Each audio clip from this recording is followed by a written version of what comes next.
स्वामी रामदेव ने आईएमए को अंग्रेजों के वक्त का एनजीओ बताया है। रामदेव ने कहा है कि इंडियन मेडिकल एसोसिएशन ऐसी संस्था नहीं है जिसे संजीदगी से लिया जाए। उन्होंने कहा इंडियन मेडिकल एसोसिएशन ऐसी संस्था कतई नहीं है जिसे गंभीरता से लिया जाना चाहिए। कहा क्या था उन्होंने, सुनिए। राइट लेफ्ट कोई दाएं बाएं नहीं है, ना कोई यू है, ना कोई एल है, ना कोई के है। देखो ये सारा का सारा मुद्दा ये है कि अच्छे डॉक्टर्स का निरादर कौन कर सकता है, लेकिन इस इंडस्ट्री में यदि गलत लोग हैं तो उनको खुद भी आत्ममूल्यांकन करना चाहिए। और ये आईएमए तो कोई ठेकेदार है ही नहीं, ये तो एक अंग्रेजों के वक्त का बना हुआ एक एनजीओ है, उसको इतनी गंभीरता से लेने की भी जरूरत नहीं है।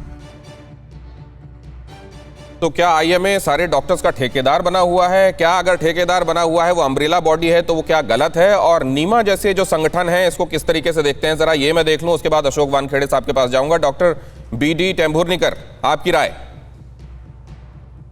पहले तो TV9 के जो करोड़ों दर्शक है उनको मेरा नमस्कार, और आज मुझे यहाँ बुलाया और मेरे विचार रखने के लिए आमंत्रित किया, इसके लिए मैं शुक्रिया अदा करता हूँ।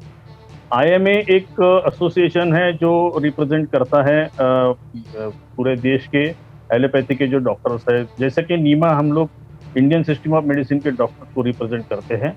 वो अंग्रेजों के ज़माने में शुरुआत हो गई होगी, उसका एस्टेब्लिशमेंट तब का है, जैसे कि हमारा 1948 का है। तो हम लोग ये नहीं कह सकते कि ये इंडियन है और वो अंग्रेजों के है, ऐसा कुछ नहीं है। अपने अपनी एसोसिएशन है और अपने अपने लोगों के लिए वो काम करती है। तो अंग्रेजों के ज़माने का होने की वजह से वो अंग्रेजी विचारधारा के होना ज़रूरी है, ऐसा मुझे लगता नहीं है। तो लेकिन बात ऐसी है जैसे कि बहुत से जो टीवी डिबेट्स में मेरे साथ आईएमए के पूर्व अध्यक्ष डॉक्टर विनय अग्रवाल जी भी थे।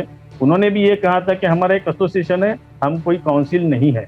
तो ये सही है कि एक गवर्निंग बॉडी नहीं है, पॉलिसी डिसीजन लेने वाली या पॉलिसी तय करने वाली बॉडी नहीं है। वो तो एक डॉक्टर लोगों का एसोसिएशन है। नहीं, लेकिन उनका इसको देखने का जो नजरिया है वो दूसरा है। वो ये कह रहे हैं कि देखिए अभी भी जो वहां पर टॉप पर बैठे हुए व्यक्ति हैं वो क्योंकि एक पर्टिकुलर रिलीजन से ताल्लुक रखते हैं, वो अपने रिलीजन को प्रोपोगेट करने का काम कर रहे हैं वहां बैठकर।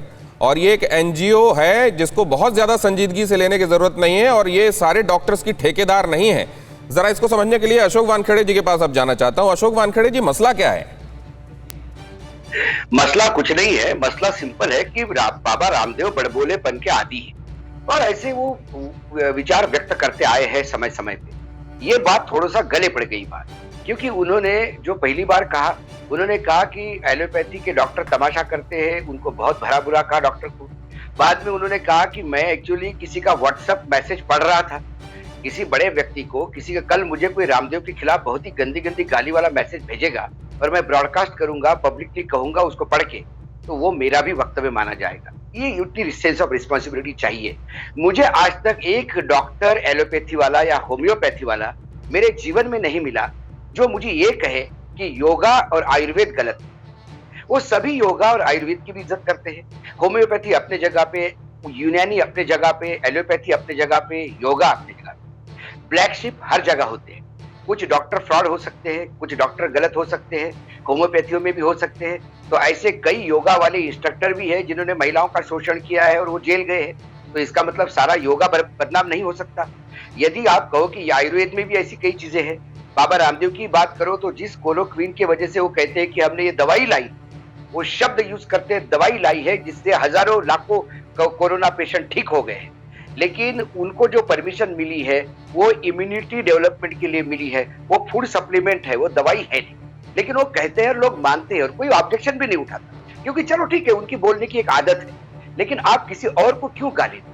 आप अपनी बात करो, आप योगा की बात करो। किसी डॉक्टर ने योगा का नहीं कहा। और दूसरी बात है कन्वर्जन की। मुझे लगता है कि जब कोई बात गले पड़ती है तो उसको धर्म का रंग दिया जाता है।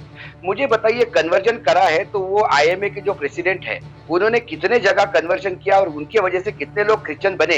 यदि इसकी लिस्ट बाबा रामदेव दे तो ज्यादा अच्छा होगा। सिर्फ आप किसी के धर्म को लेके कि वो क्रिश्चियन है इसलिए, मेरे किसी मुसलमान ने यदि मेरा इलाज किया तो मैं डॉक्टर हूं तो उसके पास जाऊंगा नहीं।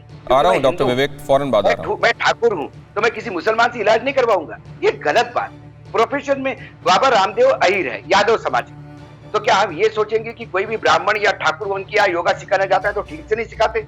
उनके लिए जब भी कोई उनके सामने आता है तो समान भाव से आता है, स्त्री हो, पुरुष हो, बच्चा हो, किसी भी जाति धर्म का हो। यदि वो बाबा रामदेव के पास जाता है तो बाबा रामदेव अपनी शिद्दत से उनको पढ़ाते हैं। ऐसे दूसरे लोग भी करते होंगे। ये एक होना चाहिए। यहाँ से क्रिश्चियनिटी कन्वर्जन क्यों आया? और यदि डॉक्टर ऐसे कन्वर्ट करते रहेंगे तो इस देश की आपको क्या लगता है सरकारें सो रही है? और कम से कम 2014 से लेकर आज तक तो नरेंद्र मोदी जी है।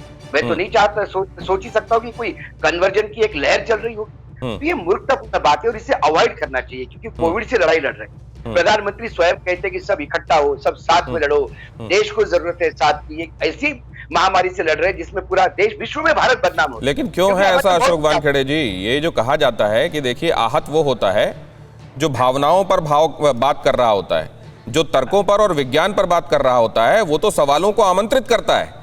अड़ी सोमवार से शुक्रवार शाम 6 बजे सिर्फ TV9 भारतवर्ष पर।